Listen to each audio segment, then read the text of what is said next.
Good afternoon, everyone. Welcome to our webinar of how to teach children a new language in a very fun way. My name is Teresa Sotwi, and I am working at SA Cape as an education specialist.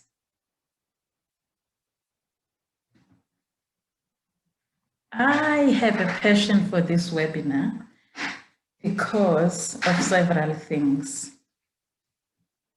One, the reason why I have so much passion is that as a teenager, I was actually surprised, or we were surprised by our parents, myself and my siblings, taken to Cape Town. We were told that we're going to Cape Town, but not really given any details. And when we arrived in Cape Town, it was in January, we had to live with a family which was speaking English. And my parents went back to the Eastern Cape. And little did I know that I actually didn't know how to speak English because I was at school at Mdanzane. I had never actually been in a conversation with an English-speaking person. Only when I lived with that family did I realize that I actually cannot speak English. I cannot hear what they're saying. I had to ask them to please speak slowly. And ask for favors, can you repeat, and so on. And it was not easy. But I'll talk more about that as we are going through our webinar. The second reason is that most of the children in this country, in South Africa, have actually to learn in their home languages at foundation phase.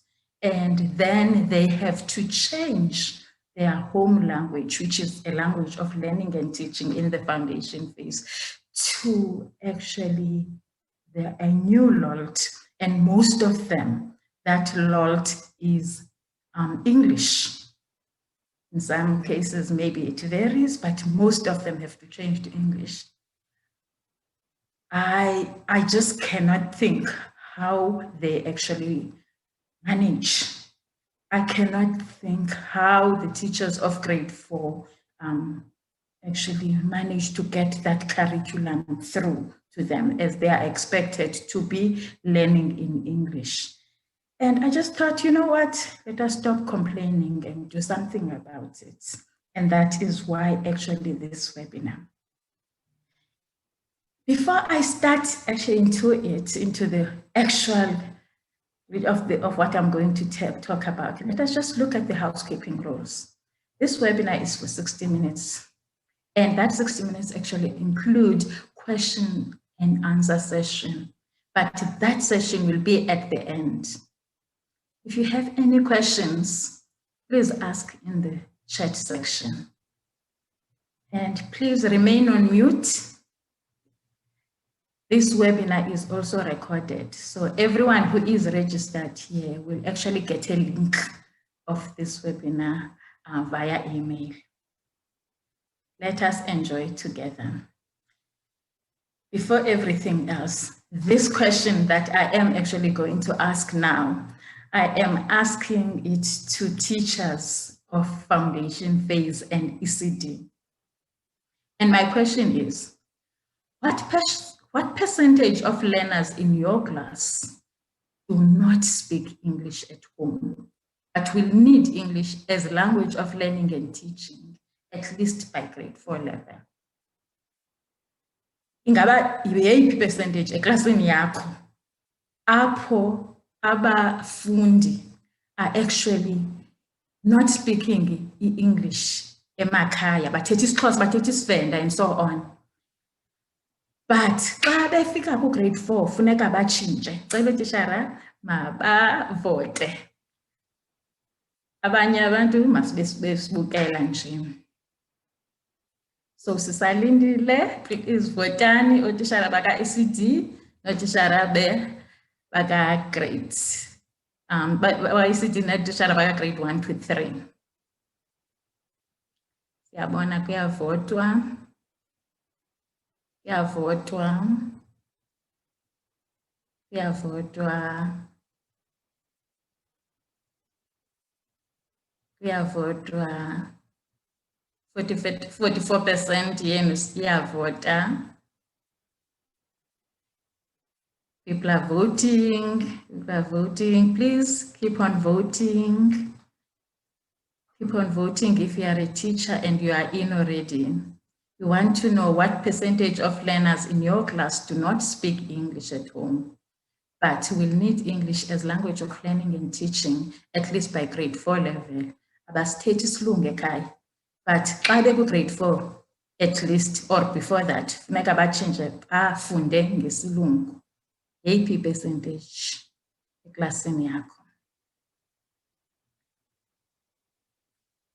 So far, kwitishara sinabo apha, 38% yotishara batsho bathi banabantwana eziklasini zabo abangasithethiyo isilungu. They've got children. 38% of teachers have got children who are in their classes who do not speak English at home, but have to learn in English, at least by grade 4 level, and some of them early, grade 1.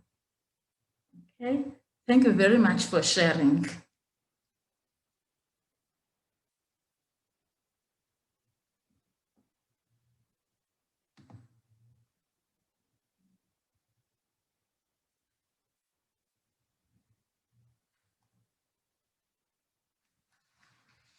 And actually, it is true that thousands of children in our country are learning in their home languages from ECD or from grade 1 to grade 3.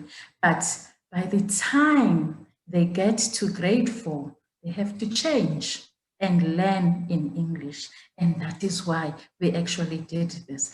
I just want to put it up front that in this webinar, I am going to be making examples of isiXhosa learners who are going to be changing into a language of learning and teaching, which is English.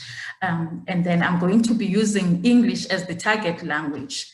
But the strategies that I'm going to be talking about in this webinar are strategies that can actually be used in any other language learning. So you mustn't think that, oh, I'm in a wrong webinar.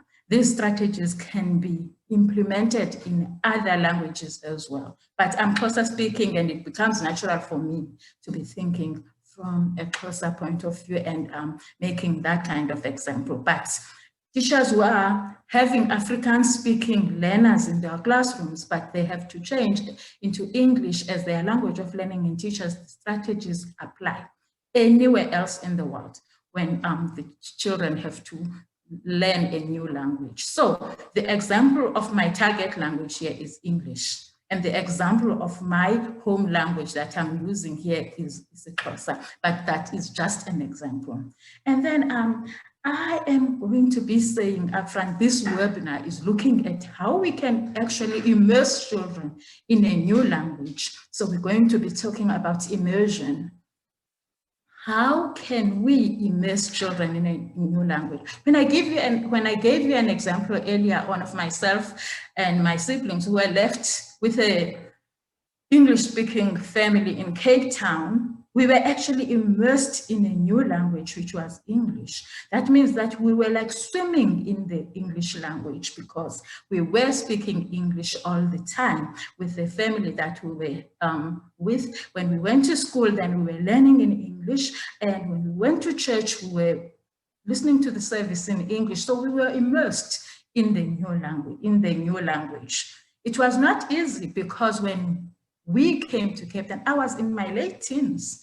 And research actually shows that learning a new language is actually best before the age of 10. But now we are going to, in this webinar, be looking at how can we immerse young children in a new language. And but now the realities of our country is that most parents cannot afford to have their children immersed in a new language the way I was immersed. And the other example in our country where children are actually swimming in a language is where some parents' economic situations change, and then parents are able to take their children from the townships or from the rural areas to schools in town. Those children get to be with children who are actually speaking English all the time. They hear it, it's around them. They get to be immersed into the language. At the beginning, it's not easy. Because they are younger, it gets into them easier and quicker.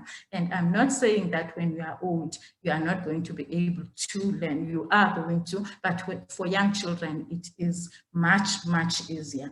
My question then becomes, how do we immerse children who are in schools in previously disadvantaged schools, for example, where they are learning in their home language from grade R or even earlier to grade 3. So they are surrounded by their home language at home and at school.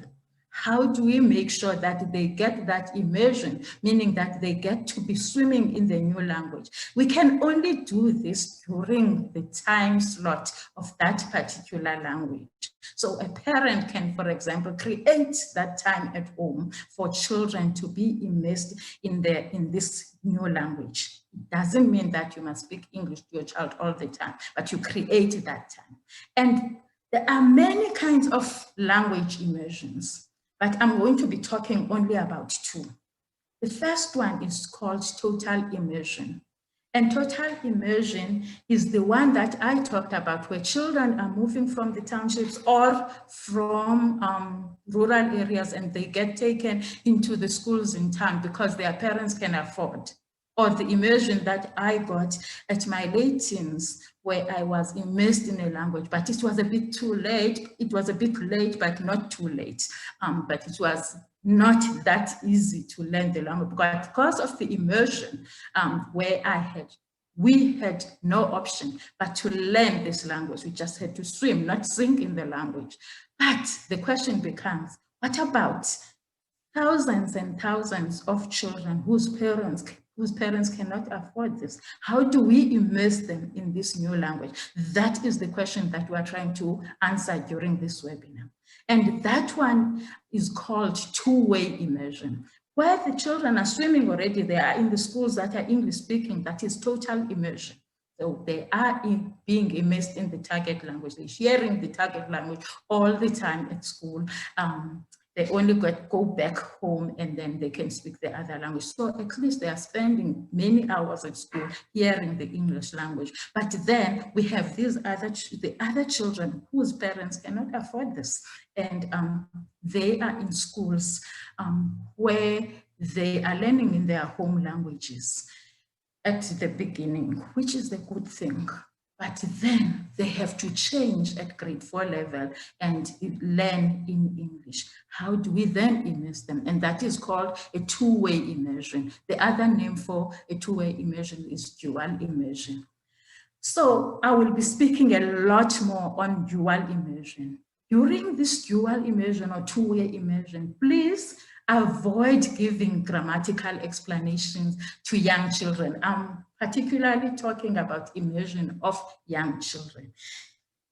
Explaining grammar is for adults. It bores children. Stop telling children that when you're greeting one person, you say molo. When you're greeting more than one person, you say molo. No, put it in a context so that the children can actually make those connections by themselves. So I have explained the dual immersion, and with this dual immersion that we are going to be now looking at as to how do we do it, we are trying to expose children to a language in a natural way, as natural as possible. But now the question is, that is at the back of your minds probably, how?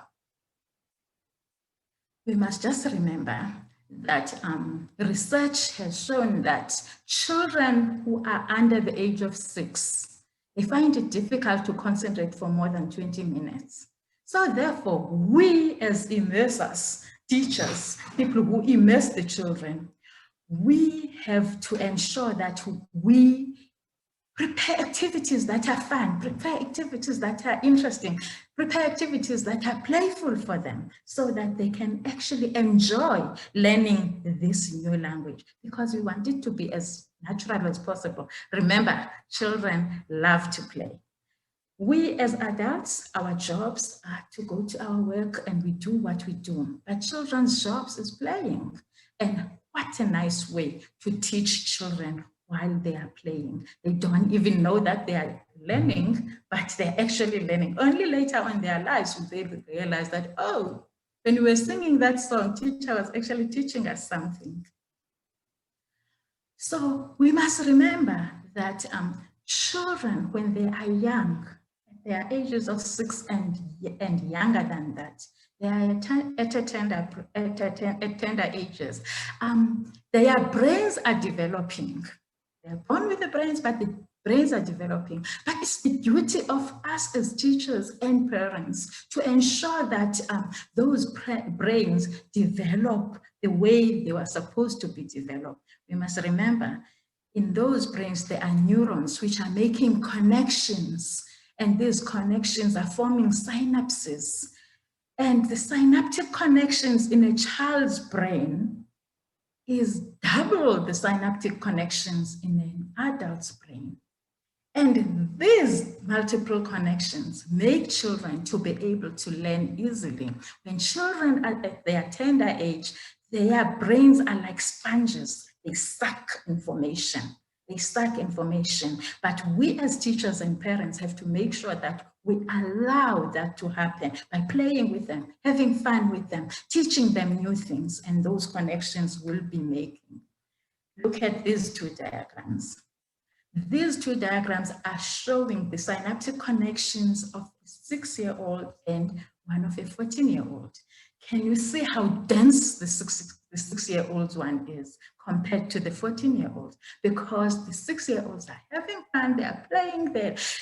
Their brains are sucking new information as much as possible, but the 14-year-olds are at that time where they just want to sit down and play, do PlayStations and so on and so on. They are not active like the 6-year-olds. Now you can imagine how not dense our brains as adults, because we just sit most of the time.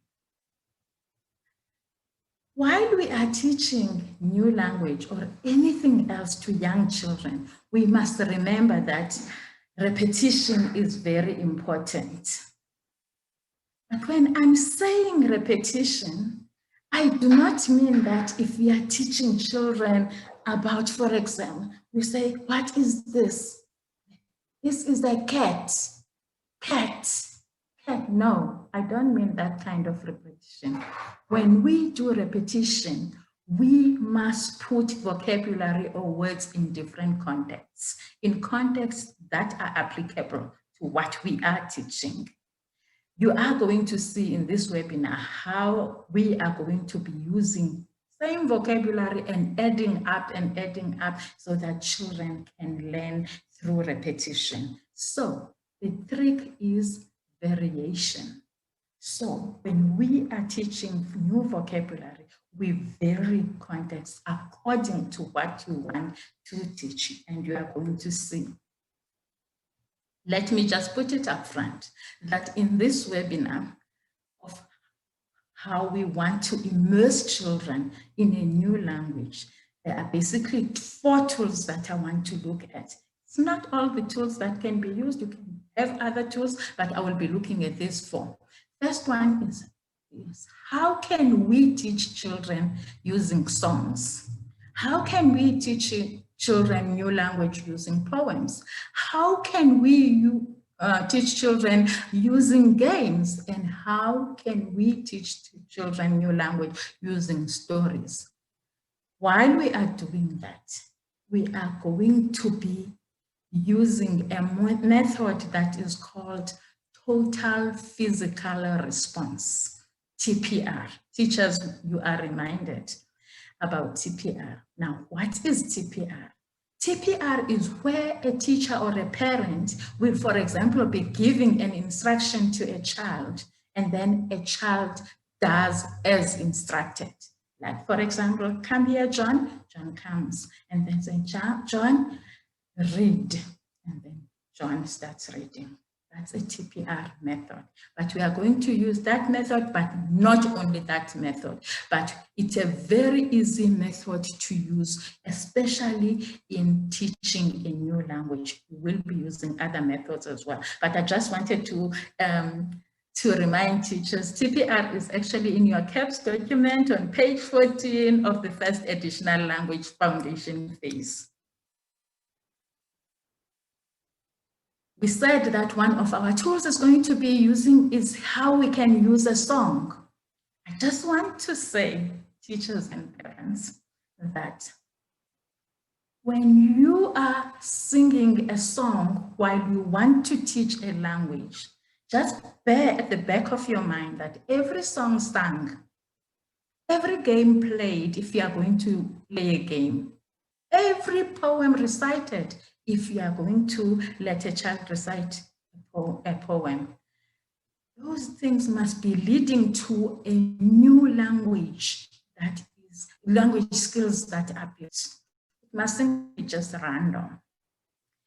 Those things that you are going to be doing, if it's a song, if it's a poem, or if it's a game, it must extend the kids' vocabulary, because ultimately, what do we want to do? We want children to ultimately speak the language. In my case, where I am taking, like, for example, the foundation phase that are going to grade 4. By grade 4 level, I want them to be able to speak English, even if they are not surrounded by English at their homes. Now, we are going to look at how we can use songs while we are teaching a new language. Remember, children love songs. Songs have got a calming effect in children. If children are coming from break and they are all hyper, you can just let them sing a calm song and they're gonna calm down. If children are coming in and they're looking depressed, songs can also be warming up to children.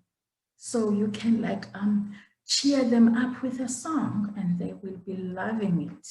And songs also form part of their rhythm. And children are learning through a song, their rhythms, the patterns in a song. So the songs that we sing in our classrooms with our children must have a purpose. Now I'm going to be looking at one song that I'm going to be singing now, just as an example. The song, remember, I am looking at children who are not speaking English at home. They are having this English as a new language that they have to learn, because they have to use it as they are learning language when they reach grade 4. Now, what do I do? That is the question that parents and the teachers ask. In this situation, I'm using a song, and my song is a bilingual song. And the song that I'm going to be teaching them first is a greeting song. And it's bilingual. And because I am actually teaching Xhosa speaking children, so I'm going to be starting the song in Xhosa, because learning is about starting from the known and moving to the unknown. So if I introduce this song in their own language, which they understand, then they know the song. And as they come to the English part, which I have translated the exact song, then they make the connections that, oh, this is when I say Molweni in English, then I say good morning or good afternoon. And my song goes like this. I'm just going to sing it once because I'm pressed for time, because I've got lots of things to say in an hour. So this song is bilingual, as I said, and it goes, Molweni bafundi, kunjani namhlanje? Kuhle titshala, nibe nemini mnandi. Good morning, learners, how are you today? We are fine, teacher, Have a lovely day today. So if it's in the afternoon, then you don't have to say good afternoon, then they can sing the same song. Good afternoon, learners, how are you today? We are fine, teacher, Have a lovely day today. And then they repeat, and then they're making connections from their language to the new target language. So remember I said the songs that we sing in our classrooms are not just sung for fun. Yes, for fun, but we are also having a purpose and we build up. But it must be repeated, and then it makes sense to children, and then you can even make gestures. Good morning, learners, so that they understand that you're greeting. And we can then move on and build up. And then we come to the speaking time. And then you as a teacher, you start greeting them using words that were in the song. And then you help the learners with the responses. And also, because in English language, good morning is not the same as molo, which is just any time of the day in Xhosa. In English, it changes in the afternoon. So when they come back from break, you greet them again, good afternoon, so they can make those connections that it changes. And also divide them into groups in class. One group can greet the other group so that they can see those differences. Like, for example, how are you? And then they say, we are well, thank you. And how are you? And then the other group now doesn't have to say, I am well, like when they were greeting you as a teacher, but you listen and then you correct them as they go along. You can also pair them. They greet each other in pairs so that they can distinguish the singulars and the plural, where I greet a peer instead of greeting a group. I am well, and how are you? I am well, I'm also well, thank you. They can make those distinctions. You are not going to be explaining those grammar to them. Grammar bores young ones. Please don't bore them with grammar. Just put things into context so that they can understand. Also, in the language that I have chosen for this webinar as like the home language, which is isiXhosa, and in fact with all the Nguni languages, if I'm not mistaken, with all the African languages, when you are greeting one person, there is a difference as when you are greeting many, many. Also, when you are greeting teacher, it depends if it's a female teacher or a male teacher. A female teacher, it will be molo teacher, like I said, but a male teacher, it will be molo teacher. But in English, it remains good morning teacher, good afternoon teacher all the time. You don't have to explain those. Just invite a male teacher, for example, if you are a female teacher, to your classroom, and then ask the teacher to greet them. And then children are going to be making those connections that in English, it doesn't change, but in our language, it changes. You don't have to explain it. And then the afternoon part, then when they come out from break, then you come and greet them again. And remember, teachers, remember, parents, when you're greeting, even when you're greeting your neighbors, for example, children learn compassion. And this is part of their life skills. So children are not only learning language, but they are learning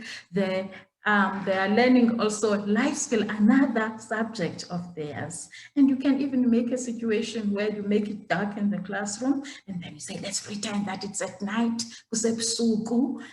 There's nothing wrong with just throwing some Xhosa in it, as long as you don't dwell with it. Okay, you just do it a little bit to make sure that the learners understand. Okay, and then you can teach them good evening. But after you have drilled them over and over with good morning and good afternoon. So after that practice, you are going to do this over and over again. I am rushing because I have no time, but you will have time. They have distinguished these differences of singular forms, the plural forms, and so on. That's why we are saying that put things in contexts so that children can understand. And the next thing that I am actually going to do, because you have been sitting just listening to me here, I am challenging the participants here that we are going to be a class here. And I'm going to ask everyone to stand up. I hope that you can see me. I'm going to try to stand in such a way that you can see me, because we are going to be practicing body parts. I'm going to kneel a bit so that you can see me. And now we are extending the vocabulary, we are building up. Now, what I want to do is to teach body parts, okay? But because children are learning for the first time, this is a new language to them. I'm going to teach them just few body parts. But again, this is a bilingual language where I'm going to take it from top to bottom, but I'm only going to use head, shoulders, knees, and toes. So everyone, whether you speak Xhosa or not, there it is on your screen. Let us sing together. Inhloko amadolo nenzwane amadolo nenzwane amadolo nenzwane inhloko amadolo nenzwane amadolo nenzwane amadolo nenzwane head and shoulders, knees and toes, knees and toes, knees and toes. Okay, and then in your classroom, you continue, and you even dance with it, okay? Let it be fun. And then children are making connections that, okay, head, if it's head, then it's inhloko, and they're making those connections without you having to explain them. But did you actually notice that while the children were actually doing that, touching and singing, they were learning language, number one. Secondly, they were also learning that we cannot just be starting with any other body part. There was a sequence. We started from bottom and from top, we started with the head and we went down. So that is called memory sequencing. And this is a skill that is so important for children to learn at this tender age. And as teachers, we normally think that we just do these things, but these things are building up skills. We are practicing memory sequencing with the children. Very important skill for mathematics. Very important skill for language, spelling, for example. After this sound, which one comes next? And so on. So you have taught language in this song. You have also taught mathematics. And thirdly, children's other skills have developed when we're touching. Those little fingers are getting developed and are getting strengthened, and they're getting ready to write, they're getting ready to scribble, they're getting ready to cut, and so on. Those little, and when they were like dancing along, the big muscles were being developed as well. So the gross motor skills were developed. So you did the fine motor skills being developed, the gross motor skills. So you actually did all your subjects just in one lesson. So you actually didn't even, you didn't even kill two birds with one stone. You killed three with one stone, and your work becomes easier. And this is just an example. You can use such things to help you to actually cover lots of curriculum at once. Now we're going to be looking at how do we use games as a tool to teach language. Remember, children like to play, and they're playing, they're having fun. They don't even know that they are actually learning. Now, just before that, Now you tell your children, for example, now they have learned how to greet and how to ask you, how are you? And then you come to say to them, children, today I'm going to pretend. I'm just going to pretend, you mustn't worry. I'll pretend, I'll pretend, there's nothing wrong with just throwing in a bit just to make sure that they understand. And then you greet me first. They will say, greet me first. And then they greet you. And then when they're saying, how are you? You say, my head is sore. My head is sore. You're doing this to small children because if you suddenly say that your head is sore to small children, they're going to worry. But they like pretend play. So you say, my head is sore, and then you let them repeat, and then you say, you now pretend, and then they also pretend my head is sore. And then you can do it with different parts of the body so that they can actually understand that when you are pointing at your shoulders and say, my shoulders are sore. But now you do that while you have actually made sure that you've done lots of repetition with ease, and then you move to my shoulders are sore. My shoulders are sore. Then you're adding R so that they know the difference between is and R. But you start with it is as much as possible, okay? And then you can move to my fingers are sore, and so on. You build up and you build up.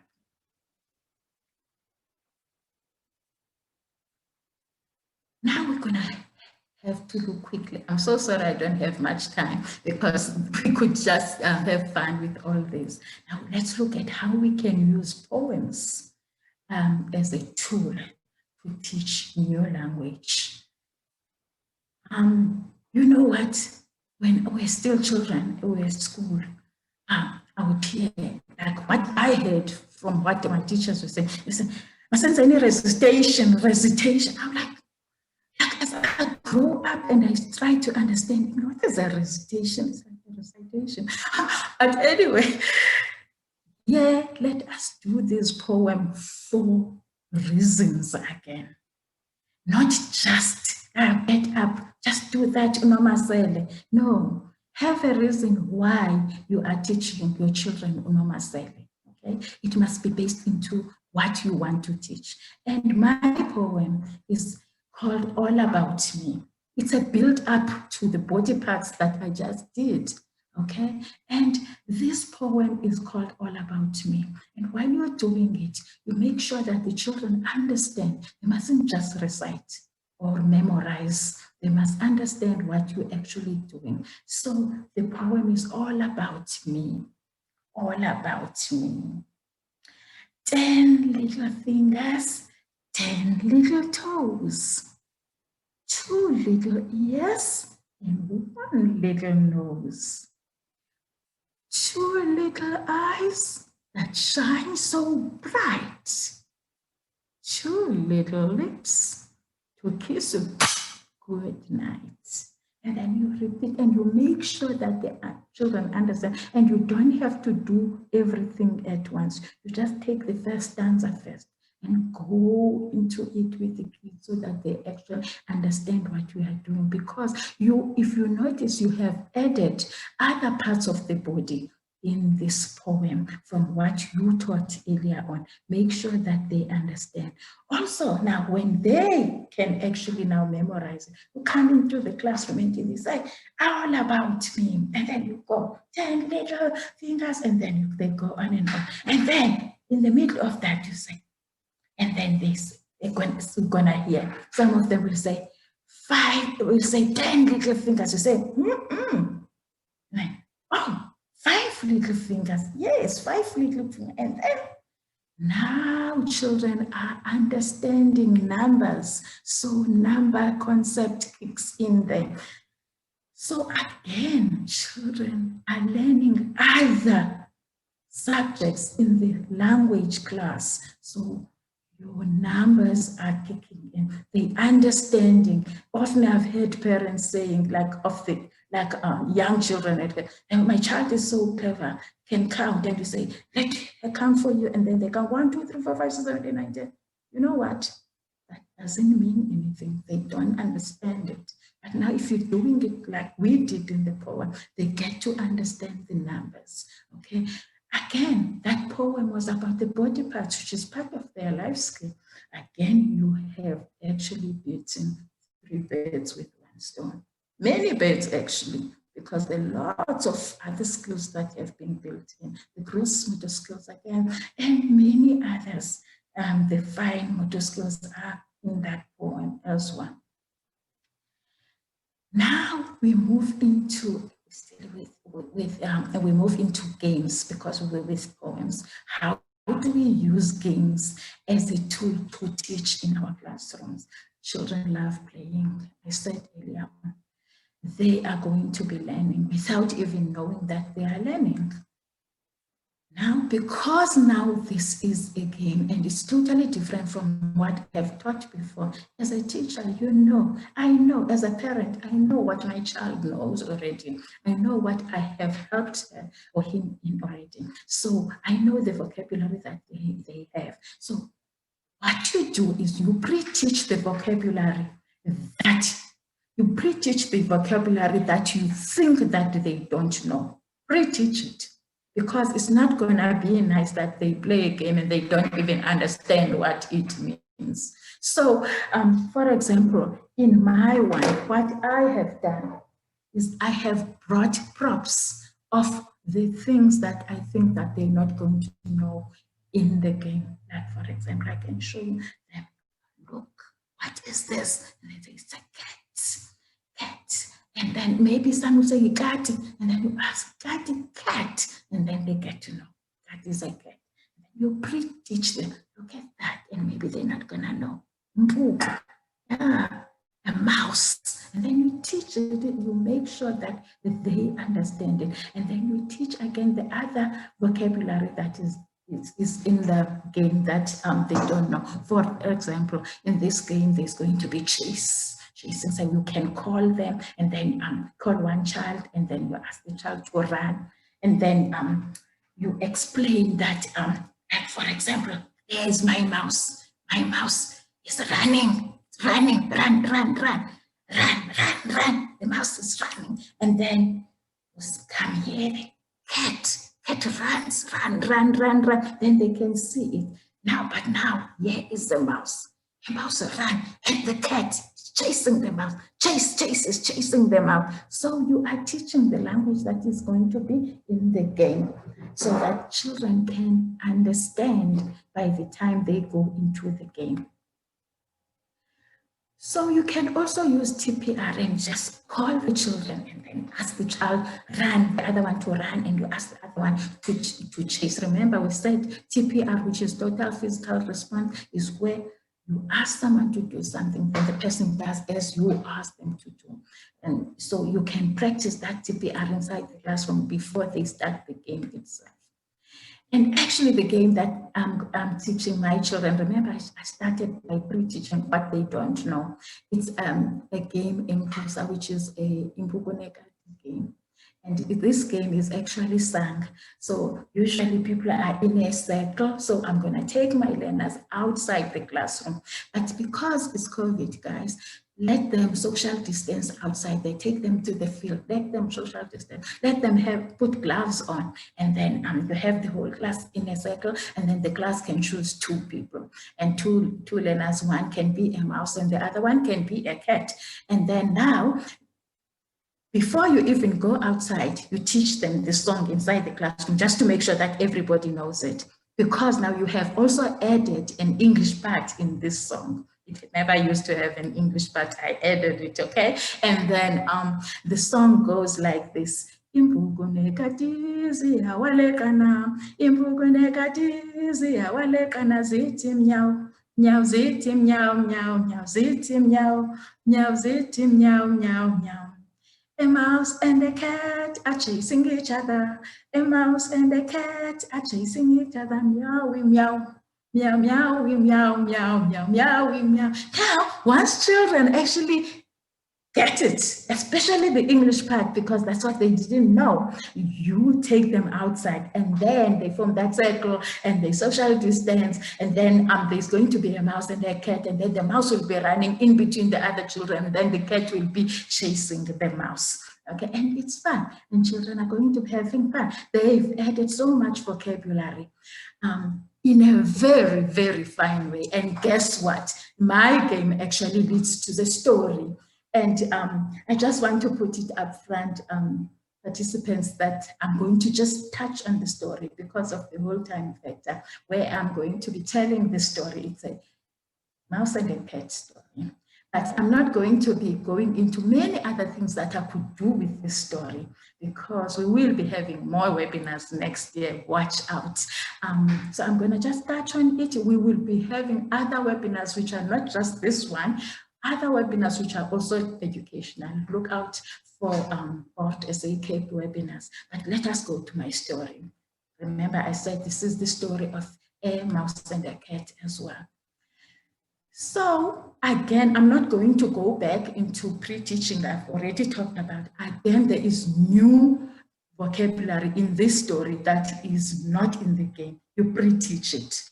You use different methods to pre-teach it. So you have to prepare and say that this is the vocabulary that they don't know. Some children will surprise you because they have TVs. They hear some English words, so they might know, but don't take for granted that everybody knows. Pre-teach. So my story goes like this. So my story, remember, my story is about a mouse and a cat. I've got my mouse and a cat. Remember, you don't have to have the concrete objects. You can use pictures sometimes, because you don't have to go in, but they are very, very expensive. But I chose to have because I have. So in my story, I have a cat. Sorry, I have a cat, I have a mouse. Also in my story, I have Millis. In my story, I have a bag, okay? But I'm not gonna pre-teach because I have told you about it already.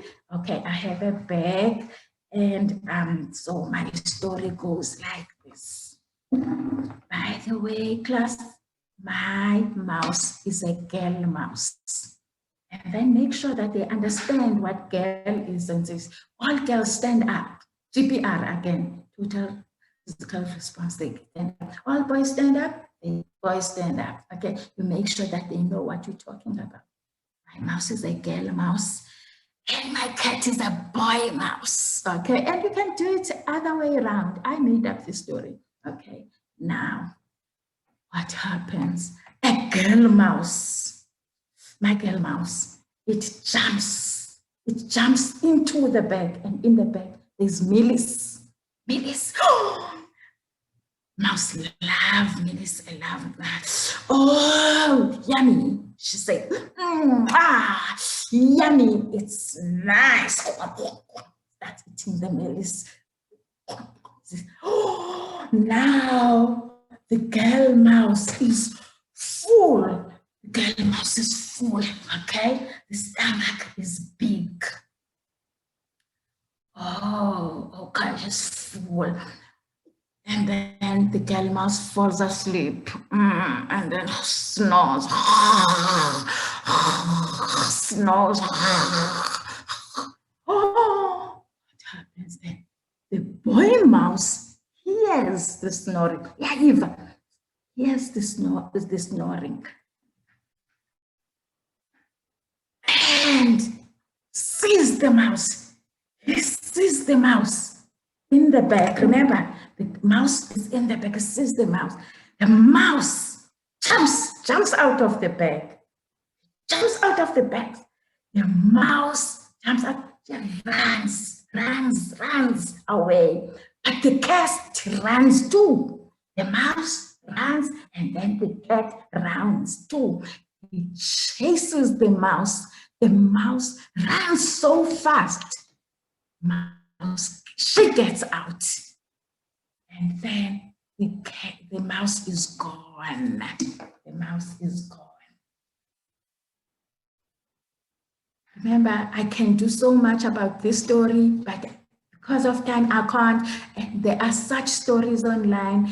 Download them, download the game. Let children hear the stories from the language speakers, because that's the problem I had when I first came to Cape Town. I couldn't hear English from an English speaker. And then I felt so bad that I've been learning English. How can I not hear it? How can I not? I thought I didn't know it. So let them listen to the stories being read by the language speakers so that they get used to their pronunciation as well, okay?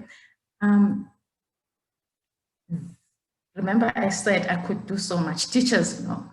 There's so much you can do still, but I'm not going to reveal because that's the work of 2021. Okay, now, we are going to be looking at how we can actually make TPR. Remember TPR? The method that I said that we could use. How can we make it to be fun, to strengthen language? And then I want everyone to please stand up. And then when we stand up, you pretend I'm standing up. I can't really because you're not gonna see me. We stand up, we all stand up. We're making TPR fun. And then you say to them, stand up and march, march and march. March, march, touch your head, and march, march, and march, touch your shoulders, and march, march, and march, touch your knees, then march, march, and march, touch your hips, and march, march, and march, and so on, and so on. You add more and more body parts that they didn't learn, and then you show them so that they know. If it says touch your stomach, it's a new language that it's a new vocabulary that they didn't know. You show them which one is the stomach, but have fun with it. You know, sometimes you can say and skip and run, you know, let them have fun with their language. But teachers, having said all that, let us remember that this is COVID-19 time. It's not over. Let us always observe the COVID-19 protocols. So I want to advise that when teaching a new language, please, I don't advise putting masks on. Because listen to this. The boy, bala, bamba, ocha, bamba, ija. Now, the learners cannot see, cannot read your lips. Some learners have got hearing problems. Besides that, they need to see your mouth, you know, whereas I am actually saying that why don't we put a screen on, like for example, if I say, then we can, then learners can be able to see and lip read, and I can even be able to explain to them. In English, there are sounds that are not in Xhosa or in the Nguni languages. As an example, and I'm sure it's the same with other languages as well. For example, we don't have the children. They struggle with that. Yet, if I don't have a mask on, I have a face cream, they can say that I'm actually biting my tongue to say, I can actually even show them that I'm biting my tongue to when I'm doing the sounds are not there. They are not going to be able to see them when they have masks on. So also, please make sure that you plan way ahead so that you can know if you are going to do a particular activity inside the classroom or inside the house or outside the classroom or outside the house. So sometimes we as teachers have to ask parents to actually help us by letting children bring the gloves to school, because schools are not always having all the resources. And also, lastly, please, teachers and parents, children must learn to maintain social distancing. Even inside the classroom, they must maintain social distancing while we are teaching, even when we are teaching this new language in a fun way. But nothing stops us from having fun, from teaching it. And I just want at that point to thank everybody that has actually participated in this webinar, and say that the webinar is actually recorded, like I think I said earlier on, and a link will be sent via email to you. And I would like to thank everybody for having been such great participants. I hope that you enjoyed it as much as I did. Thank you very much. Now I'm going to be looking at a question and answer session. If there are any questions, for any reason that I have not answered during this webinar, please guys, send me an email. My email address is teresa@ortsacape.org.za. Let me repeat it, teresa@ortsacape.org.za, or send it to webinars@ortsacape.org.za. I'm just looking at questions quickly, and then please forgive me if I don't answer your questions. I don't mean not to. Please send me an email if you feel that there is anything that I didn't answer and you wanted to ask. And then I have a comment that saying, hi all, we might. Oh, okay. I have a comment.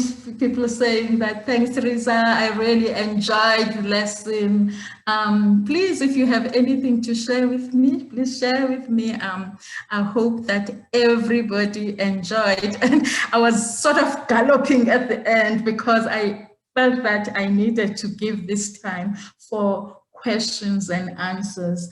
And thank you so much, guys, for and awesome feedback. People are saying that, thank you very much, Teresa.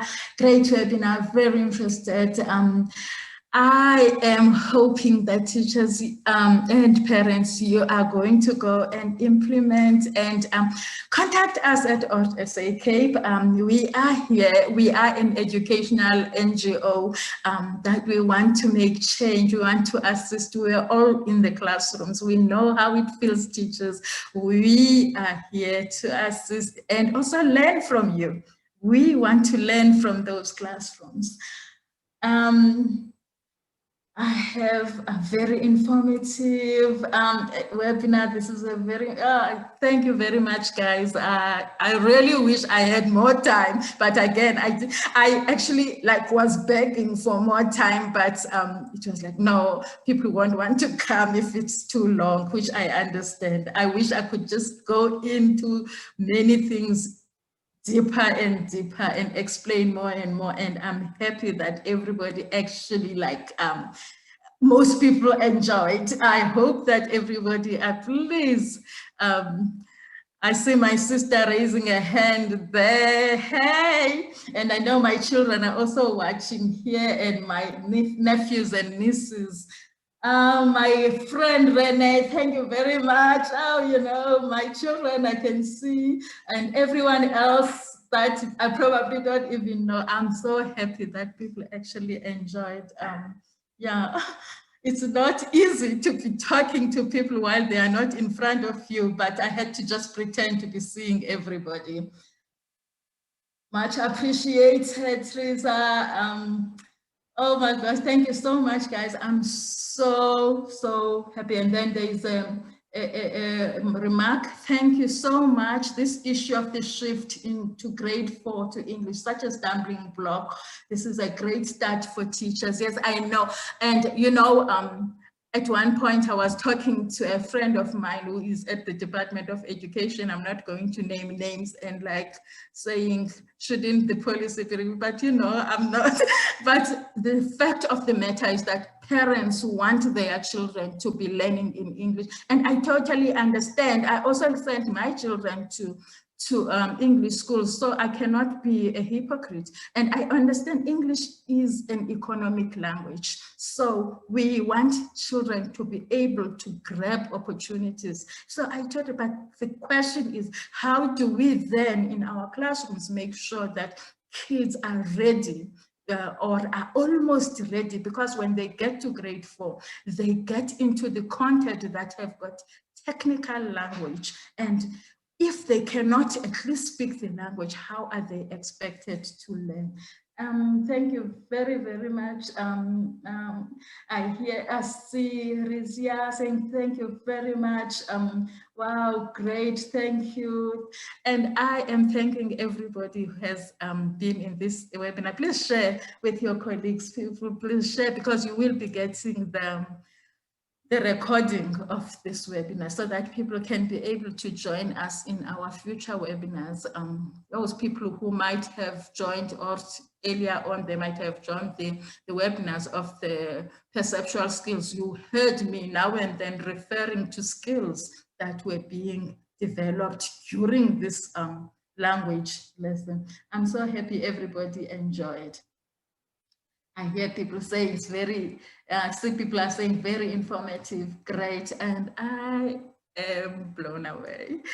I love it when people are actually enjoying and it doesn't feel like we have wasted their time. Thank you very much. Watch out, come 2021, we are going to be continuing. I know that I left the stories just hanging. It was just the beginning, but then how do we go on, you know, with those stories, and many other topics which are educational are going to help teachers, especially in their classrooms, to make their jobs a bit easier. We do understand that the curriculum is heavy, but now how do you make sure that the curriculum doesn't become as heavy as it is? How do you make the curriculum to be fun so that when you go to work, you are smiling because the children are smiling? I often said when I was a teacher, if my children, if my pupils, if my learners fail, I failed them. Now, and I know that most teachers out there are sharing the same sentiment. And I know parents out there are trying to help out the teachers with their children. That is why we actually invited parents too in this webinar. Thank you very much, everyone. So thank you. Now I'm going to be saying goodbye to everybody. And thank you so much for being with us this afternoon.